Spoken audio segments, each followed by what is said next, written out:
इंसान एक ऐसे समाज में जी रहा है जहाँ किसी को ये नहीं पता कि कौन कब कहाँ किसके साथ क्या कर दे।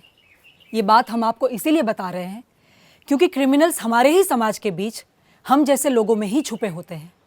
कारण चाहे जो भी हो, पर अक्सर इसके पीछे एक पहेली होती है। हमारी आज की कहानी एक ऐसे क्राइम के बारे में है जिसका किसी को अंदाज़ा तक नहीं था। रास्ते इंसान के पास और भी होते हैं, पर जब इंसान अपनी इंसानियत का साथ छोड़ देता है तो वो कुछ ऐसा कर बैठता है जिससे कई जिंदगियां बर्बाद हो जाती है। ये कहानी भी कुछ ऐसी ही है। ये कहानी है एक पुणे के retired chief engineer Indrajit Singh के घर की।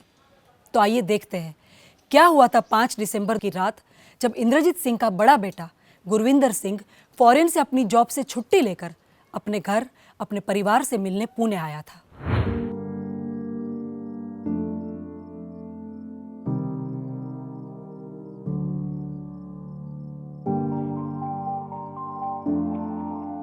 बाऊजी और बीजी ने खाना खा लिया? हाँ, बाऊजी और बीजी जल्दी खाना खा लेते हैं और बीजी की तबीयत खराब है इसलिए वो लोग जल्दी सोने चले गए। और वैसे भी जब से भैया छुट्टी लेकर आए हैं तब से बाऊजी और बीजी दोनों पूरा दिन भैया से बात करने में ही लगे रहते हैं। अब क्या करूं सुखविंदर, अपने परिवार को इतने साल के बाद मिल रहा हूं, वक्त का पता ही नहीं चलता। अब सुखविंदर, मुझे एक बात करनी थी।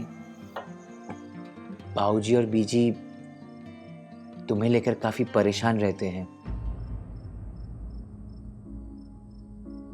पता है भैया, पर क्या करूं? अभी मैं सब ठीक करने में ही लगा हुआ हूं। तुम्हारा जॉब में जो हुआ वो सही नहीं हुआ। अब एक ही परेशानी का गाना कब तक गाएंगे सब?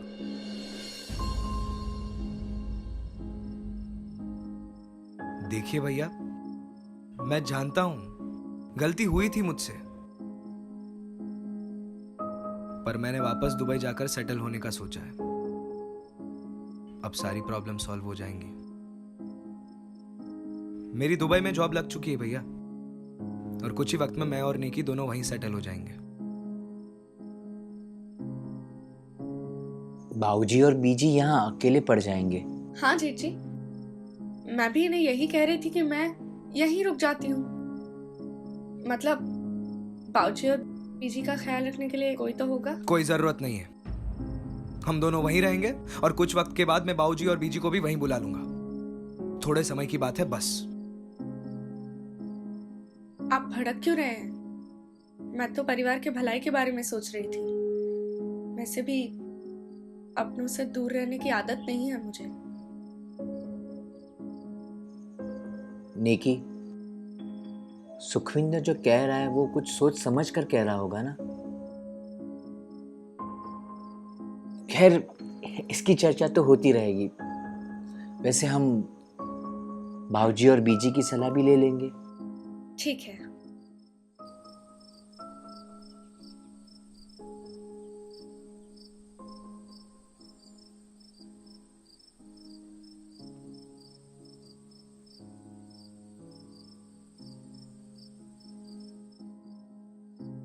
अच्छा, अब सबका खाना हो गया है तो बाहर टहलने जाते हैं।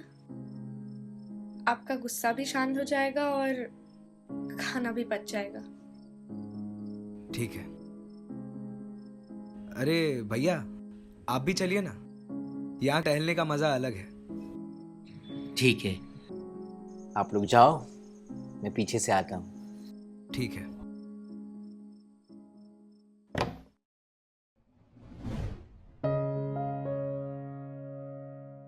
तो भैया, कैसा लग रहा है यहाँ इतने सालों के बाद? कुछ नहीं बदला यहाँ पर। अपनी देश की बात ही अलग है। हाँ जीजी, बहुत याद आएगी यहाँ की। अब तुम फिर से शुरू मत हो जाओ। सॉरी। तुम दोनों बातें करो, मैं वापस जाता हूँ। मुझे कुछ काम है और नींद भी आ रही है। ठीक है, हम थोड़ी देर में आते हैं। देखो, हम दुबई जा रहे हैं, ये फाइनल है।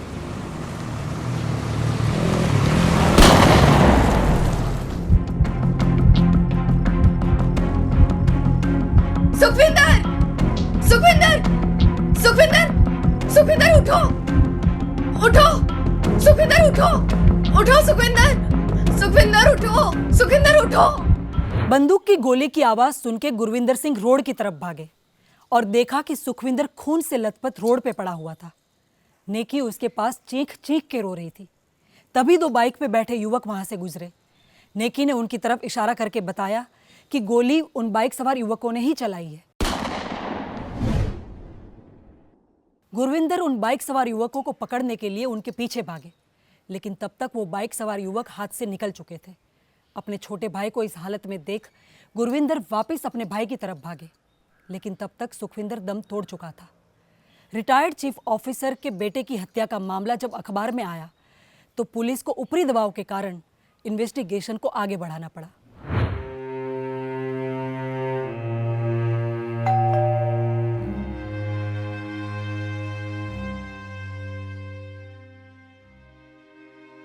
आप?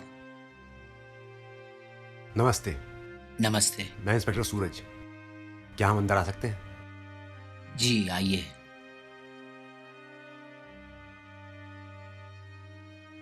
बैठिए।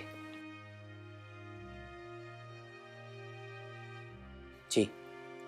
माफ कीजिएगा, ऐसे समय में आपके घर आना पड़ रहा है, पर क्या है ना, हमारा काम ही कुछ ऐसा है। सुखविंदर की हत्या के मामले में आपसे कुछ पूछताछ करनी थी। गुरविंदर जी, आप आपके पूरे परिवार को यहाँ बुलाएंगे, हमारा काम आसान हो जाएगा। मैं माफ़ी चाहता हूँ सर, लेकिन घर में कोई भी इस कंडीशन में नहीं है कि किसी से भी कुछ भी बात कर सके। आप तो समझदार हैं। घर का छोटा बेटा कुछ दिन पहले देहांत हुआ है। सबकी क्या हालत होगी आप समझ सकते हैं ना। लेकिन आपको जो भी जानकारी चाहिए, आपके जो भी सवालात है, आप मुझसे पूछ सकते हैं। इतना तो मैं कर सकता हूं। सुखविंदर की किसी से कोई दुश्मनी या कोई आपसी रंजिश? जी, कुछ दिन पहले जहां वो जॉब करता था, वहां पैसों की हेरा फेरी के लिए केस करके उसे नौकरी से निकाल दिया।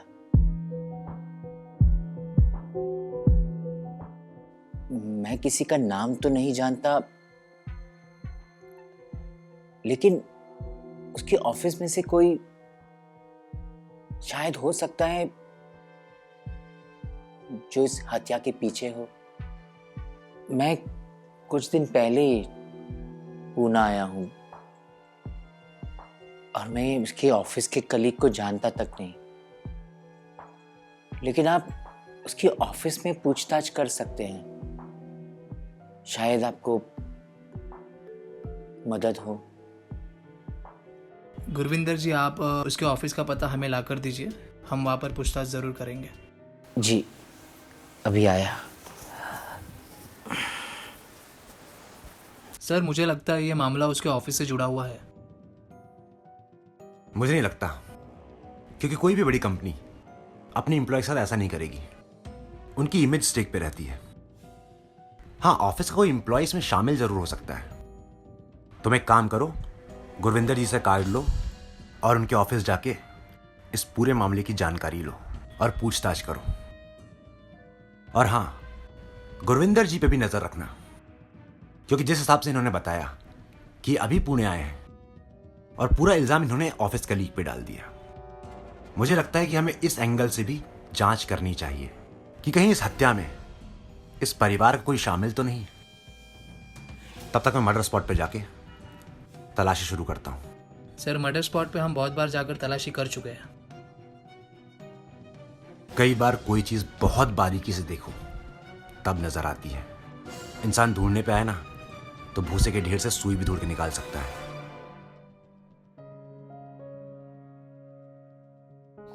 लीजिए।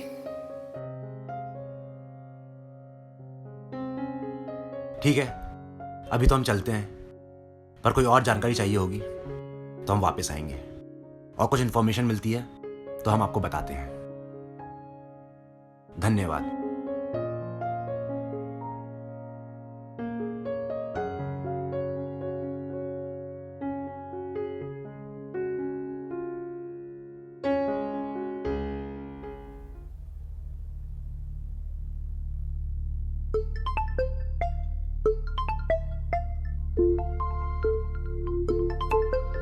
अब इसको क्या हो गया? पुलिस की नौकरी में एक दिन भी इंसान चैन से जी नहीं सकता। हेलो, मैं आज छुट्टी पे हूं, कल थाने आके बात करता हूं, ठीक है? सर मुझे एक इम्पॉर्टेंट लीड मिली है।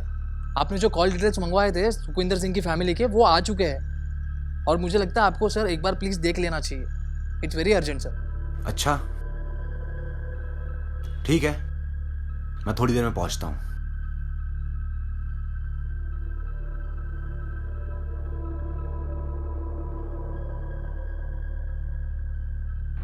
इंस्पेक्टर सूरज ने सुखविंदर सिंह केस में जो सुखविंदर की फैमिली के कॉल डिटेल्स मंगवाए थे, उसमें एक चौंका देने वाला सच सामने आया। सुखविंदर की बीवी नेकी ने सुखविंदर की हत्या के 5 घंटे पहले से और उसकी हत्या के 72 घंटे बाद तक एक ही नंबर पे 726 बार बात की थी। पुलिस को इस बात पे शक हुआ कि जिस घर में किसी की डेथ हुई हो, वहां कोई कैसे एक ही नंबर पे इतनी बार बात कर सकता है।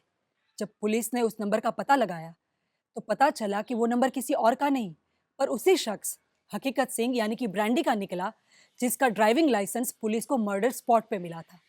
पुलिस ने शक के आधार पर नेकी सिंह को गिरफ्तार करने का फैसला किया। जेठ जी, पानी।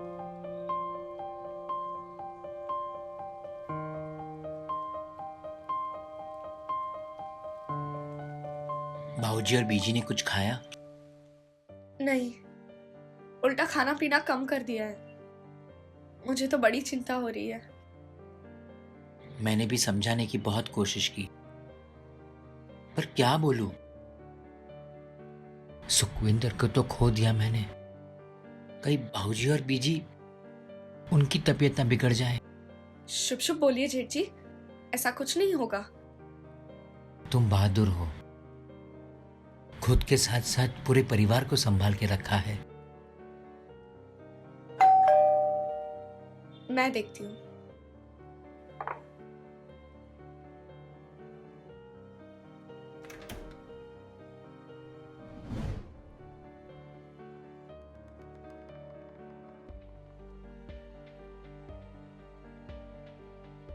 गुरविंदर जी, सुखविंदर सिंह मर्डर केस में पूछताछ के लिए हमें नेकी नलवाल को अपनी हिरासत में लेना होगा। यह रहा अरेस्ट वारंट। लेकिन नेकी ने कुछ नहीं किया है, वो बेचारा तो अपने पति को खोकर बैठी है, आप इस पे शक कर रहे हैं? हाँ, भला मैं क्यों अपने पति का खून करूंगी? हमने ये तो नहीं कहा कि आपने सुखविंदर सिंह को मारा है, हम तो पूछताछ करना चाहते हैं। देखिए इंस्पेक्टर, आप मुझे ऐसे अरेस्ट नहीं कर सकते। आपके साथ कोई महिला पुलिसकर्मी नहीं है। आ जाएंगी, वो भी आ जाएंगी, रास्ते में है। कानून की काफी जानकारी है आपको, नहीं? अच्छा चलिए ये बताइए कि ब्रांडी उर्फ हकीकत सिंह से आपका क्या संबंध है?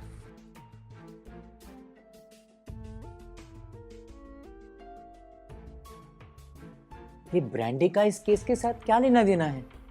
ब्रांडी का ड्राइविंग लाइसेंस हमें मर्डर स्पॉट पे मिला और मर्डर के पहले और 3 दिन बाद 726 बार लगातार नेकी जी और ब्रांडी फोन पर बात कर रहे थे। पर इससे ये तो साबित नहीं होता कि मैंने मर्डर किया है। नहीं, इससे कुछ भी साबित नहीं होता है। पर आपके कुछ रिश्तेदारों से और बहुत सी जगह से कुछ जानकारी हासिल की है, तो हमें बहुत सारी चीजें पता चली और कुछ जानकारी के लिए हमें आपसे भी पूछताछ करनी है।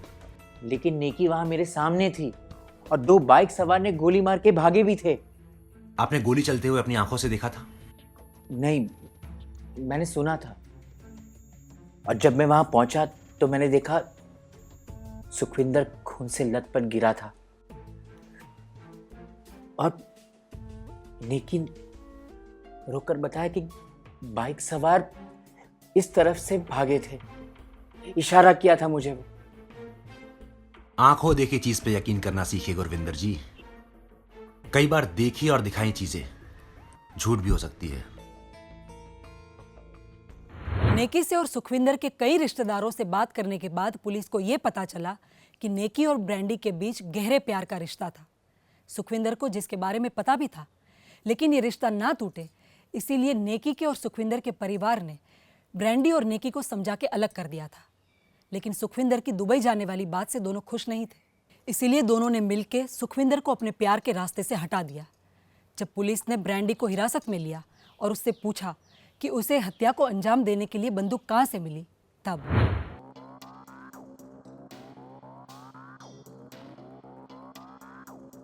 हेलो। हेलो। क्या हुआ? इतनी रात को क्यों कॉल किया? अरे यार, ये सुखविंदर सिंह तो मुझे दुबई लेके जाने के पीछे ही पड़ गया है। मुझे नहीं लगता ये मानेगा। तू कहीं नहीं जा रही है। तुझसे मैं कॉलेज के दिनों से प्यार करता हूँ और मैं तुझसे दूर नहीं रह सकता। रह तो मैं भी नहीं सकती, पर क्या करूं? जब से सुखविंदर सिंह और सबको हमारे प्यार के बारे में पता चला है, मुझे ही पता है मैंने ये रिश्ता कैसे कैसे संभाला है। अब तो लग रहा है डिवोर्स ही दे देती हूँ। तू पागल है क्या? हाँ? तू सुखविंदर के प्रॉपर्टी के बारे में सोच। और तुझे डिवोर्स लेके क्या मिलेगा? वो तुझे खर्चा पानी देगा और कुछ नहीं मिलेगा। समझ रही है तू? और तुझे पता है ना कि मेरी फाइनेंशियल कंडीशन खराब है और सिर्फ प्यार से नहीं चलती दुनिया। तो तू ही कुछ कर यार ब्रांडी, मैं दुबई नहीं जाऊंगी।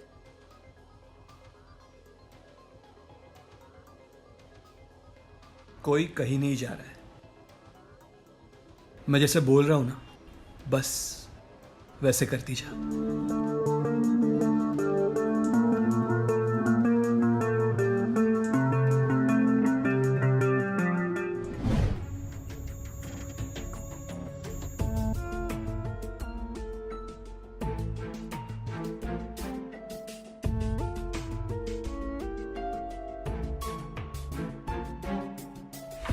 फोन उठाओ।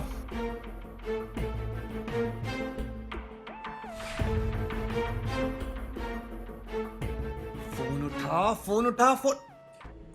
हेलो। अरे किधर है? मैं तुझे कब से कॉल कर रहा हूं। अच्छा सुन, मुझे एक बंदूक चाहिए। अरे नहीं, वो क्या है ना कि मेरे दोस्त की शादी है, तो मुझे थोड़ी रंगदारी दिखानी थी, हवाई फायर करना था। तुझे तो पता है ना कि मेरी रंगदारी थोड़ी कम हो जाए ना तो मुझे अच्छा नहीं लगता। तो तू दे रहा है ना? हाँ ठीक है, तो मैं कल लेने आता हूँ। हाँ भाई, परसों दे दूंगा।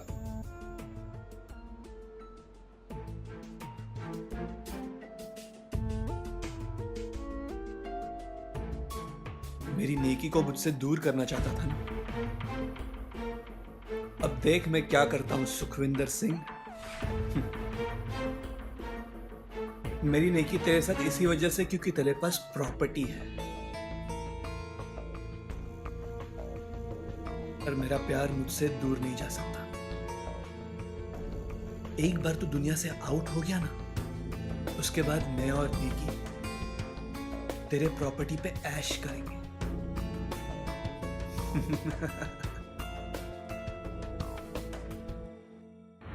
नेकी प्रॉपर्टी की वजह से सुखविंदर सिंह से डिवोर्स नहीं लेना चाहती थी, इसीलिए इस हत्या को अंजाम दिया गया।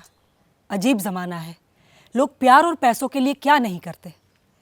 पुलिस को पूछताछ के दौरान यह भी पता चला कि उस रात जो कार वहां से गुजरी थी, गोली उसमें से ही चलाई गई। अब नेकी और ब्रांडी जेल में है। अगली कहानी के लिए हमारे साथ बने रहिए। जय हिंद।